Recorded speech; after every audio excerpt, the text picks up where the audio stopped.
The floor of the Tarsis 9 survival dome hummed with quiet energy, a low thrumming beneath the feet of 20 cadets from 12 different planetary systems.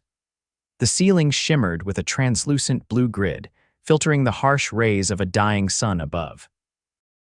Rows of benches curved around a central platform where Instructor Mesrol stood 7 feet tall, silver-skinned, and covered in a sleek, iridescent exosuit that flexed with every movement. Today's exercise, Mesrol began, his tone flat, is not theoretical. A few cadets shifted uncomfortably. One of the Sarix twins adjusted his respiration mask, while a trio of Navrathi exchanged glances with their compound eyes.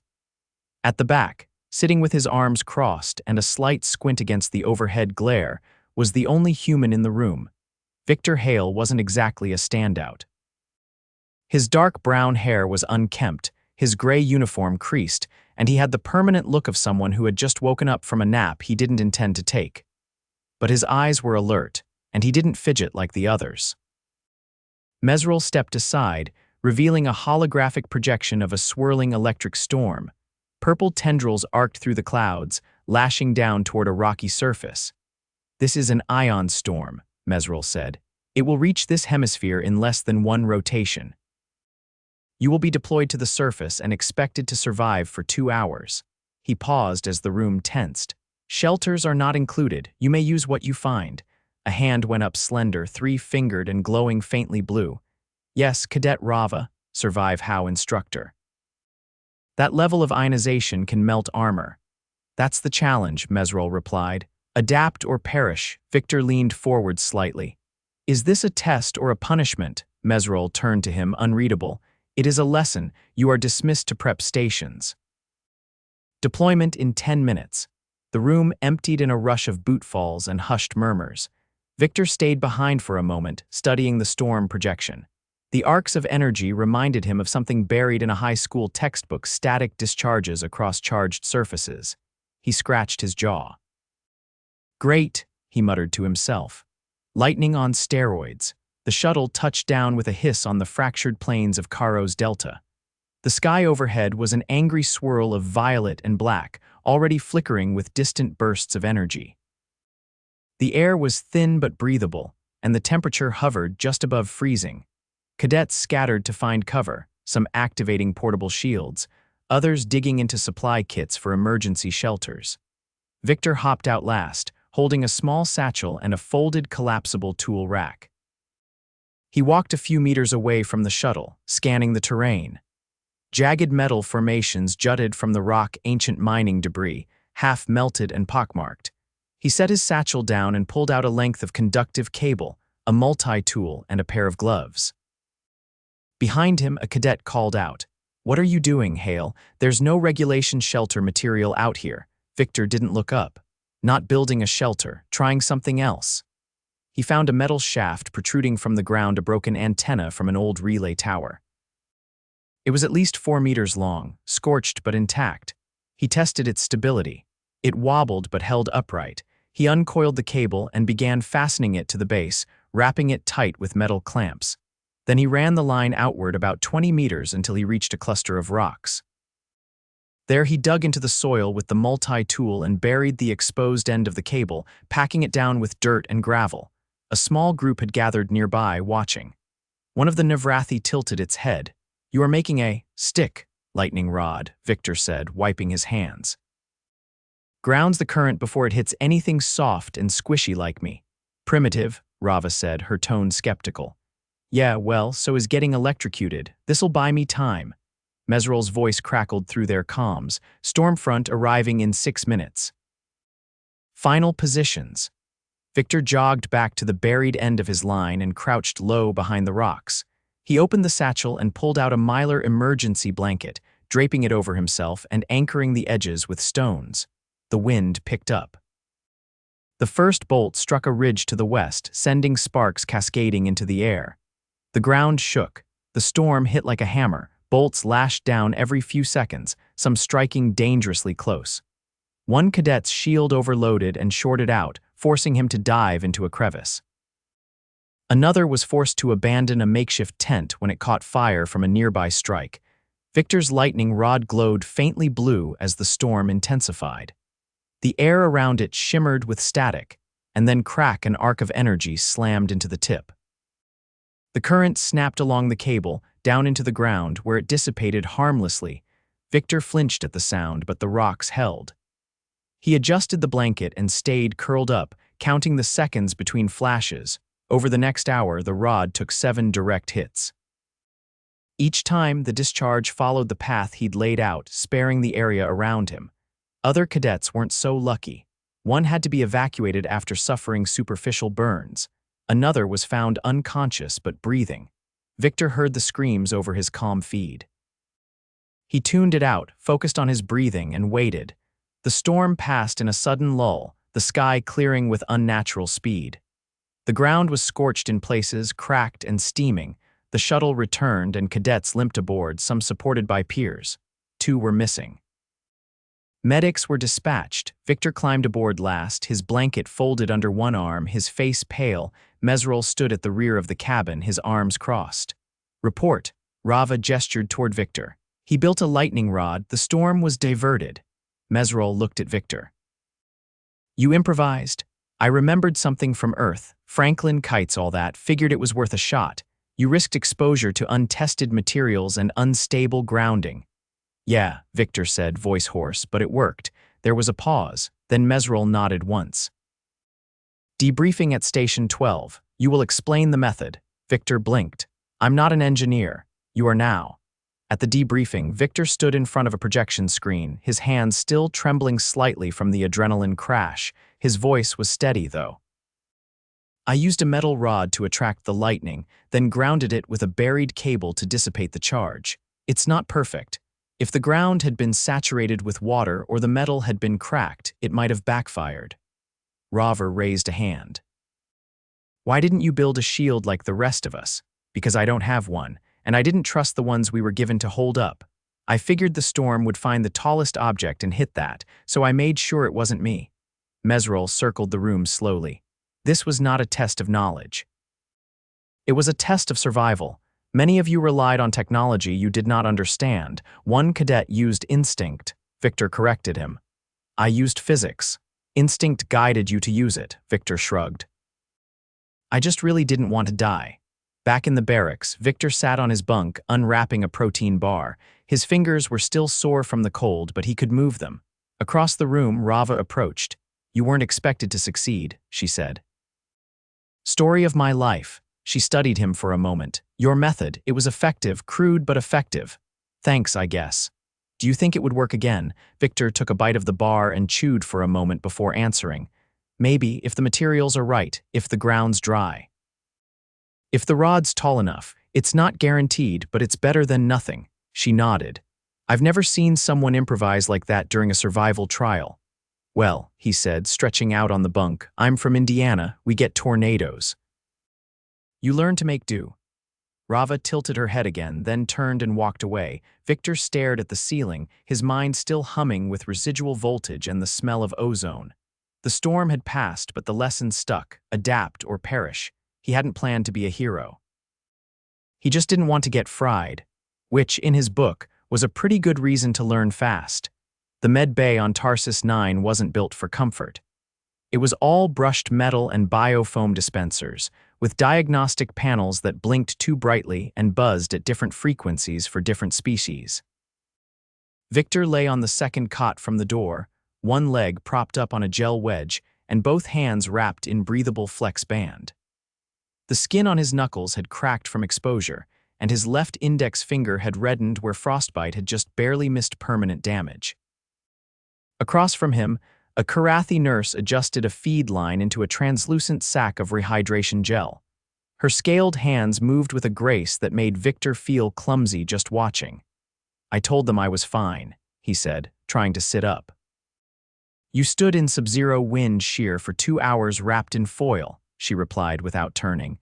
"You're not getting up until circulation stabilizes." "I can wiggle my toes." "Good. Wiggle them quietly." Victor let his head fall back against the stiff pillow. A few beds down, one of the Sarek's twins coughed into a respirator. The room smelled faintly like scorched nylon and antiseptic. The door slid open with a soft chime, and Rava entered, flanked by two cadets Victor didn't recognize. Her movement was stiff, but her posture was deliberate. The others fanned out, clearly uncomfortable in the sterile space. "You should have told us what you were doing," she said. "I didn't think I'd need to ask permission to not get electrocuted. You took a calculated risk, but it could have gone wrong. Everything could have gone wrong." That's what survival means. The taller cadet behind her, a pale-skinned Zenthari with cranial ridges like a wave crest, leaned in. "You altered the field dynamics of the entire drop zone. We measured it. Your rod diverted at least 4 bolts that would have hit our position." Victor blinked. "Is that a thank you?" "No," the Zenthari said. "It's confusion. You used rudimentary principles to modify an extreme environment. That's not standard protocol." "I'm not standard anything." Rava glanced down at the tablet in her palm. "Instructor Mesrol added your field log to the training archive. You've been assigned to lead the next environmental adaptation drill." Victor raised an eyebrow. "Lead, observation-based, not command. You'll demonstrate improvisation under controlled variables." "I thought the whole point of improvising was that it's not controlled. That's why it needs to be studied."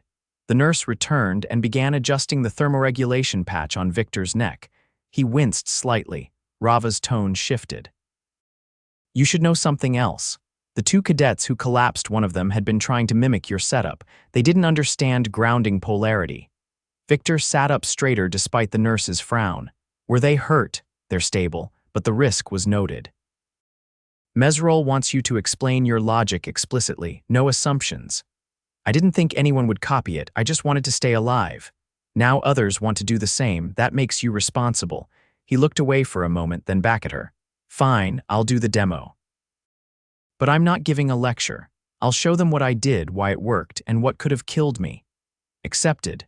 The cadets left as quietly as they'd arrived. The door hissed shut behind them. The nurse tapped a control node on the side of Victor's bed. "You've got 20 minutes before your vitals spike. That's your limit." "I only need 10, Victor said, pulling the blanket off his legs. "But I'll take the 20. 3 days later, the dome's simulation chamber had been converted into a replica of the Caro's delta surface, minus the actual death storm. The ground was textured with synthetic basalt, and the overhead projectors cast a violet-tinged sky. The air had been cooled to match the previous drop, and a low wind circulated through hidden vents. Victor stood in the center of the field, holding a stylus and a coil of wire. He wore a fresh uniform, sleeves rolled up, and the skin on his hands was still healing along the knuckles. Around him, 20 cadets watched from the perimeter. Mesrol stood at the observation deck above, arms clasped behind his back. Victor pointed at the metal shaft embedded in the ground. "This is the antenna I found, conductive, upright, and already partially buried. That saved me time. I attached the wire here." He connected it with a loud click and stretched it out across the terrain to a lower point. "Then I buried the end. This created a path of least resistance." A cadet near the back raised a hand, not Rava, but one of the Navrathi, her mandibles twitching. "How did you know the ionization wouldn't arc sideways?" "I didn't. But I figured if I stayed low and away from the line, I'd reduce the chance. It's not foolproof, but nature favors the easiest route. I gave it one." Another voice spoke up, this one from a small, 3-eyed Trelvan. "Wouldn't a grounded rod attract more strikes?" "Exactly. That's the point." Victor tapped the rod. "If something's gonna get hit, better this than me." He paused, scanning the crowd. "This isn't about perfect solutions. It's about buying time, staying conscious. Making your odds less terrible." A moment of silence followed, then Mesrol's voice echoed from above. "Replicate the setup. 10 teams, you have 15 minutes. The cadets scattered, grabbing supplies and forming clusters. Victor moved among them, pointing out flaws, correcting cable angles, and occasionally pulling up a wire that had been laid too shallow. "That won't ground anything. You're just making a tripwire for lightning. Twist tighter. The contact needs to be solid. Don't stand over it while connecting." Seriously. By the end of the drill, only 4 teams had successfully replicated the grounding path. 2 others had minor errors that would have led to partial discharge. The rest failed to complete before the timer. Mesrol descended the stairs and walked the perimeter in silence before stopping beside Victor. You altered the lesson. I thought that was the lesson. Most cadets attempt to survive by minimizing exposure. You redirected the threat, Victor shrugged. We do that a lot. Hurricanes, wildfires, bureaucrats. You deflected danger by embracing it. That is not how most species operate. Maybe that's why we keep ending up at the weird end of your statistics. Mesrol looked up at the simulation sky, then back at Victor. You will assist in designing the next series of environmentals, focused on impulse scenarios. Victor hesitated. I'm not certified for training design. Neither were you certified for electrical engineering. Yet here we are. That evening, Victor sat alone in the mess hall, nursing a bowl of something that resembled soup only in texture. He chewed a piece of reconstituted root and stared through the transparent wall at the stars beyond. Rava approached, carrying her own tray stacked with protein wafers. She sat across from him without asking, "You looked comfortable today. I had a script this time. You improvised most of it." "Well, I had a general outline.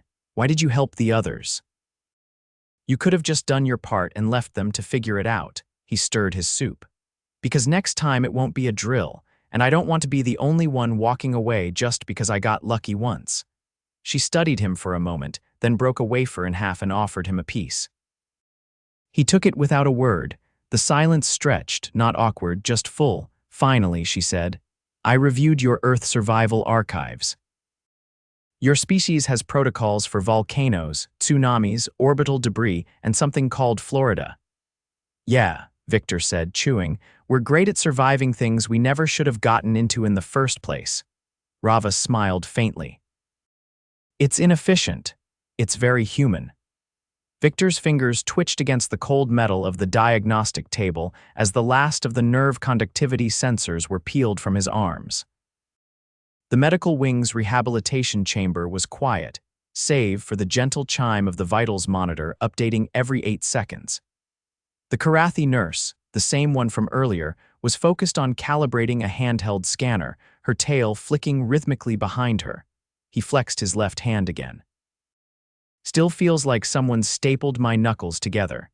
You pushed nerve channels past their recovery threshold. That's not uncommon after prolonged sympathetic overdrive.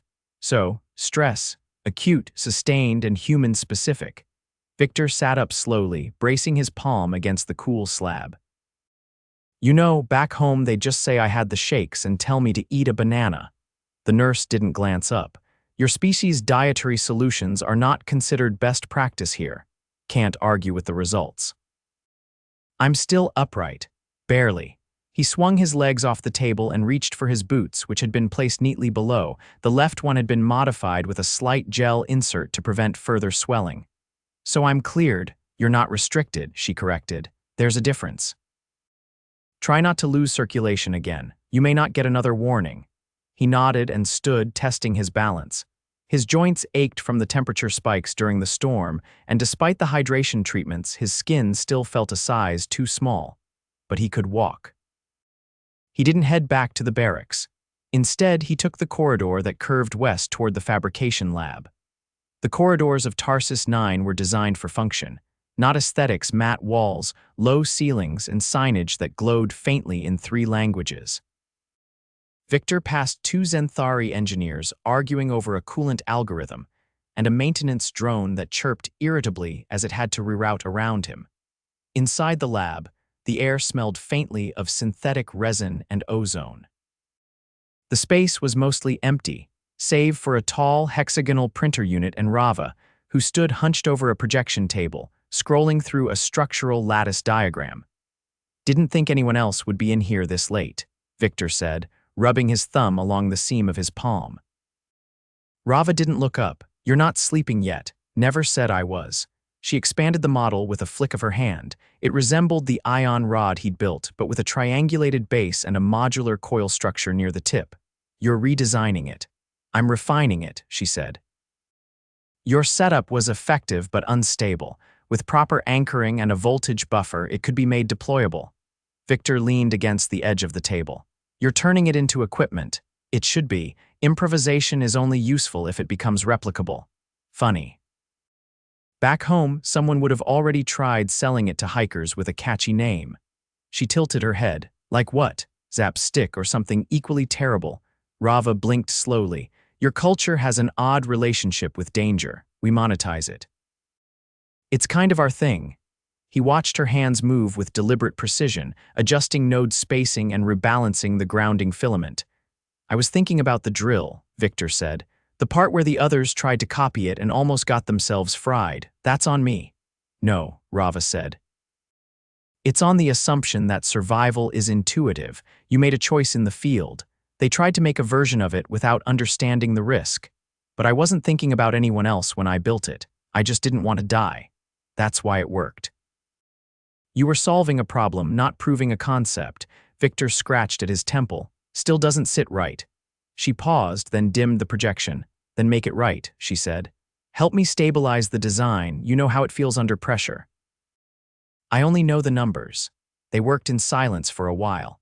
Victor adjusted the length of the conductive wire in the simulation, tweaking it based on what he remembered about the soil resistance and wind direction. Rava added a retractable anchor plate to improve deployment time. Eventually, the prototype printed. It emerged from the machine in 3 segments, each matte gray with a faint carbon weave. Victor picked up the top section and examined the coil housing. This could actually work. It should, Rava said, but it needs testing. He set it down. Not in another storm, I hope. I'm not really looking to audition for another round of electric roulette. There's a wind tunnel on Deck 6 that simulates atmospheric charge. No actual strikes, but we can measure deflection potential. Victor nodded, then glanced at the chrono panel. It's almost shift rotation. You've been at this all night. She looked at him, then away. I don't like incomplete systems. Guess we've got that in common.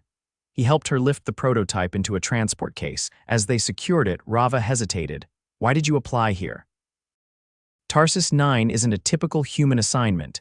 Victor tightened the latch on the case. I didn't apply. I volunteered after a hydrothermal collapse back home. She waited. There was a research station. Low budget, bad forecasts. We lost 3 people when the vent ruptured. I got the rest out. Didn't really think about it, just moved. Afterwards, someone from the Accord asked if I wanted a bigger challenge. This seemed like the next step. Rava closed the case. You weren't trained for that either. Nope. She considered that, then folded the carry handles. Then I'm glad you were there. They walked the prototype to the lift in silence. Later that cycle, during the debrief session in the primary academy hall, Instructor Mesrol reviewed the footage of the new prototype test. The rod deployed in under 18 seconds, anchored itself automatically, and successfully discharged 3 simulated ion paths. Functional, Mesrol said. Marginal error tolerance, but within acceptable variance. Victor, seated near the rear, raised a hand. We were thinking of adding an optical indicator when it's charged, color shift or pulse. Approved, Mesrol replied. Designate it as a field mod deployable conductor. It will be integrated into environmental kits for exposed terrain units. Rava entered the update into her terminal without comment. As the session ended, cadets filed past Victor, a few nodding in acknowledgement. The Serix twin gave him a thumbs up. Even the Zenthari, who had previously voiced confusion, paused and offered a short, stiff gesture that Victor assumed was respect. On the walk back to the barracks, Victor fell into step beside Rava. Not bad for a guy who used to fix air purifiers on the weekends, he said. You've made an impact. I didn't mean to. Impact doesn't require intent. They reached the junction that split the barracks. Rava stopped. Do you think your kind survives because you're clever, she asked, or because you're reckless? Both, Victor said. But mostly because we never assume someone else will solve it for us. She nodded once and turned down her corridor. Victor stood a moment longer, then headed for his quarters. The ache in his joints had dulled. The burned scars on his hands were fading. His bunk felt a little less temporary. He didn't know if he belonged here yet, but he knew he'd earned his place. Not because he was the smartest or the fastest, just because when the world lit up and the sky tried to kill him, he'd stopped, thought for 15 seconds and built something that worked. And sometimes that was enough.